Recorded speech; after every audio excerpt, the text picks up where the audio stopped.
ఏమంటే ఈ మధ్యకాలంలో నేను నాగాలంక ఇక్కడ గుడి ఉంది, మీరు గమనించండి. నాగాలంక ప్రాంతానికి వెళ్ళాను. అక్కడ పంటి అనే స్థలానికి వెళ్ళాను, అంటే సముద్రం అంచు దగ్గరికి వెళ్ళాను. అక్కడి నుంచి ఒక ఊరు వెళ్ళాలి. ఆ ఊరు ఎక్కడ ఉంది అంటే సముద్రం మధ్యలో ఉన్న దీవులు అంటారు. మనం దీవులు అంటాం, ఇక్కడ వాళ్ళు ఏమో దెబ్బలు అంటారు. సో అలాంటి ఒక దెబ్బలకి వెళ్ళాలన్నమాట. నేను 2 దెబ్బలు, ఒక దెబ్బ దాటి ఇంకో దెబ్బకి వెళ్ళాలి. ఇప్పుడు ఈ పంటి దగ్గర ఉండే స్థలం మీకు చూపిస్తా ఉన్నాను. ఊరికి చాలా చివరిలో ఎక్కడో ఉంటుంది ఇది. సుమారుగా బస్ స్టాండింగ్ దగ్గర నుంచి ఒక 5 కిలోమీటర్లు పైనే ఉండొచ్చు, 5-10 కిలోమీటర్ల దాకా ఉండొచ్చు బహుశా, ఖచ్చితంగా నేను చెప్పలేను. సో ఇక్కడ చాలామంది జనం వస్తూ ఉన్నారు. ఇక్కడ ఒక బడ్డీ కొట్టు అవి కూడా ఉన్నాయి. సో ఈ పక్కన ఆ పక్కన ఒక గుడి ఉంది, ఒక పక్కన చర్చికి సంబంధించిన ఒక పెద్ద టవర్ మీరు చూశారు. మళ్ళీ వీలైతే చూపిస్తాను నేను. చూడండి, చాలామంది కార్లు వస్తున్నాయి. బహుశా ఆ దెబ్బల్లో ఏవో ఫంక్షన్స్ బాగా ఉన్నాయి. నేను మంచి మే నెలలో వెళ్ళాను. సో దెబ్బ అంటే చిన్నదనుకున్నారు, దీవి అంటే సుమారుగా ఎదురుమండి అనే దీవిలో 1800 గడప ఉండొచ్చు అంటున్నారు. ఇదిగోండి సముద్రం చూడండి ఎలా ఉందో. ఇది ర్యాంప్ అన్నమాట, ఎందుకంటే పెద్ద పంట వస్తుంది ఇక్కడికి. పంట అంటే చిన్నదనుకోమాకండి, లారీలు, కార్లు, వ్యాన్లు, ట్రాక్టర్లు కూడా దాంట్లో వెళ్ళిపోతాయి. సుమారుగా ఒక 200-300 జనం ఎక్కొచ్చు అన్నమాట దాంట్లో. అంత పెద్ద పంట అది, పెద్ద ఐరన్ లాగా ఉంది అది, ప్లాట్ఫామ్ లాగా. సో ఇదిగోండి అదే దెబ్బ మీకు చూపిస్తున్నాను కదా, ఆ దెబ్బ ఎదురుమండి పెద్ద ఊరు అన్నమాట అది. అదొక పెద్ద దీవి. ఇగో ప్లాట్ఫామ్ చూడండి, ఒక పక్కన ఎత్తుంది, ఇంకో పక్కన పొలం కనపడుతుంది, వాటర్ కనపడుతుంది. ఏం లేదనుకోమాకండి, అక్కడ కూడా ప్లాట్ఫామ్ ఉంది. అంటే ఆటు పోర్ట్లకి వచ్చినప్పుడు, ఇప్పుడు పోర్ట్లో ఉంది కాబట్టి ఆ ప్లాట్ఫామ్ వచ్చినప్పుడు, ఆ పంట వచ్చినప్పుడు ఈ పక్క ప్లాట్ఫామ్ మీదకి దాని ర్యాంప్ ఆగుద్ది అన్నమాట. పోర్టు తగ్గిపోతున్నప్పుడు, నీళ్లు తగ్గిపోయినప్పుడు ఆ కింద డౌన్లోకి వెళ్ళి ఆగుద్ది అన్నమాట. సో అటువైపు కూడా అంతే సేమ్. అందుకే ఈ ర్యాంపులు కొద్దిగా ఒకటి హైటు ఒకటి డౌన్లో ఉంటాయి. సో చుట్టూ నీళ్లు మీరు గమనిస్తూ ఉన్నారు. మళ్ళీ ఒకసారి కెమెరా మీకు వెనకాల తిప్పిన చూడండి, అదిగోండి మనం ఇటు నుంచే వచ్చాం. అదొక చర్చికి సంబంధించిన గురోటో. లెఫ్ట్ సైడ్ ఏమో ఒక టెంపుల్ ఉంది, ఒక గుడి ఉంది. సో మీరు చూస్తున్నారు ఇదంతా సముద్రం, చుట్టూ సముద్రం ఉంది. మళ్ళీ నేను ఒకసారి వెనక్కి వస్తూ ఉన్నాను. ఇదిగోండి గోపురం. ఇదో చర్చికి సంబంధించిన చక్కటి గోపురం అన్నమాట. సో ఈ వ్యాన్లు, ఈ బళ్ళు అన్నీ కూడా ఆ పంటి మీదకి ఎక్కి అవతల ఊరు వెళ్ళాలి ఇవన్నీ.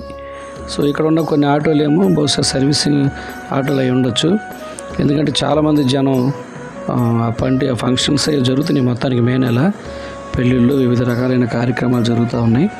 వాటి కోసం వచ్చిన జనం. సో వాళ్ళని తీసుకెళ్ళడానికి కూడా సర్వీస్ ఆటోలు కూడా బహుశా రెడీగా ఉన్నాయి. సొంత ఆటోలు అయితే వెళ్ళిపోతాయి. ఇక్కడ కెమెరా కొద్దిగా నేను సరిగ్గా తీయలేకపోయానంటే సమ్ ప్రాబ్లం ఏంటో తెలియదు, కానీ ఎక్కువ టైం ఉండదు. అలా చూస్తూ ఉండండి. వీలైతే మీ ఫోన్లో జూమ్ చేసుకోండి.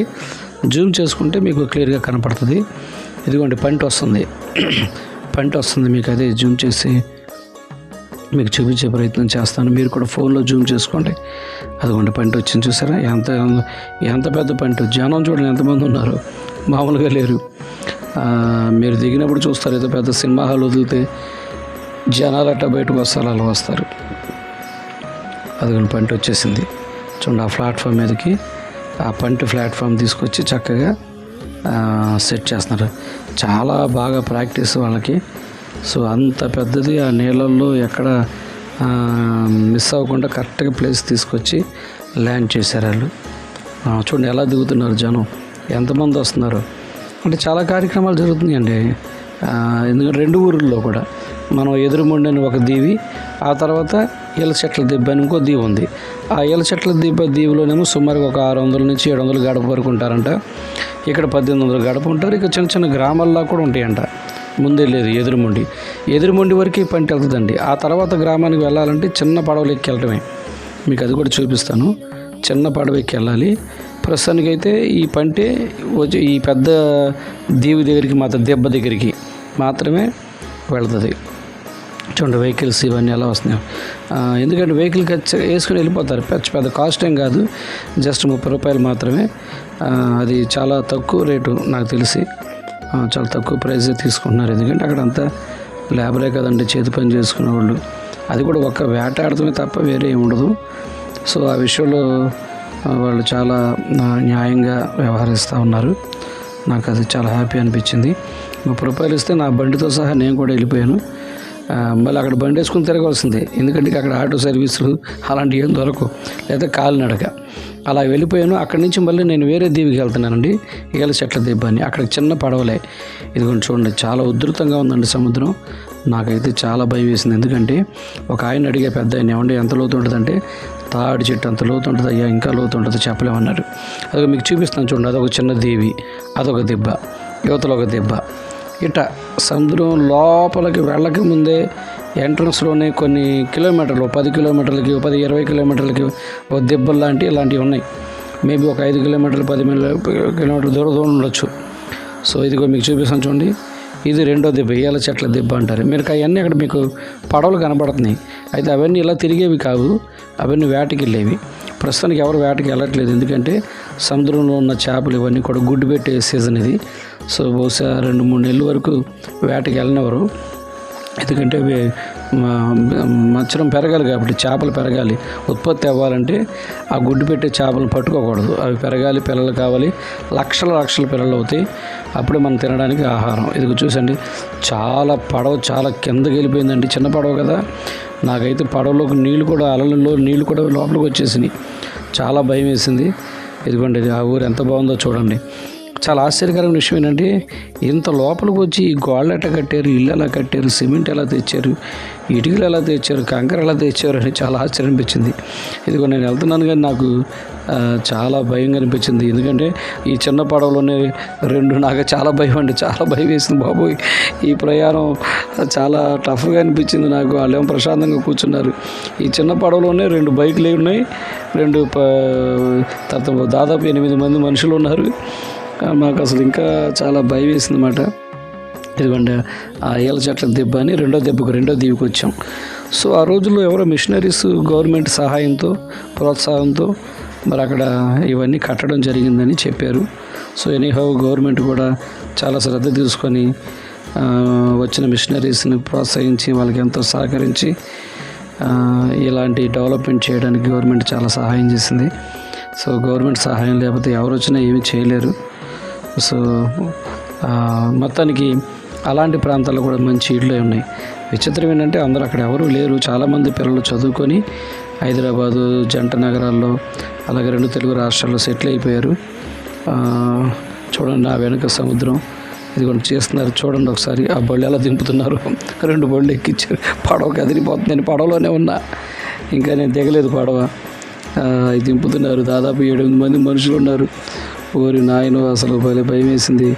పడవ లోపలికి వెళ్తే అలలన్నీ లోపలికి నీళ్లు వచ్చేసి పడితే అంతే ఖాళీ, ఇక బయటకు కూడా రాలేము. వాళ్ళందరికీ ఈత వచ్చు కాబట్టి, వాళ్ళందరూ జాలర్లు కాబట్టి, ఈత వచ్చు కాబట్టి వాళ్ళకి చిన్నప్పుడే సహజం. సైకిల్ తొక్కడం ఎలా వచ్చో, మన బండి తోలటం ఎలా వచ్చో, వాళ్ళు అవసరం దెబ్బ నుంచి ఆ దెబ్బకి ఈదుకుంటూ వెళ్ళిపోతారు. అయితే ఈ ఎదురు బండి ఈల చెట్ల దెబ్బ లోపలికి వచ్చిన తర్వాత మళ్ళీ చిన్న చెరువు చూసారుగా మీరు, అక్కడ ఒక టెంపుల్ ఉంది, చెరువు ఉంది. ఇది వర్షం నీళ్ళు, బహుశా ఇది వర్షం నీళ్ళు, ఈ సముద్రం నీళ్ళు కాదనుకుంటాను, ఎందుకంటే సముద్రానికి సపరేట్గా లోపల ఒక చెరువు లాగా ఉంది. బహుశా దీన్ని వాళ్ళు ఎలా వాడుకుంటారో, వ్యవసాయానికి వాడతారో, లేకపోతే ఏదైనా బట్టలు ఉతుక్కోవడానికి, మంచినీళ్ళకు. మరి వాటర్ లైన్ ఉంది.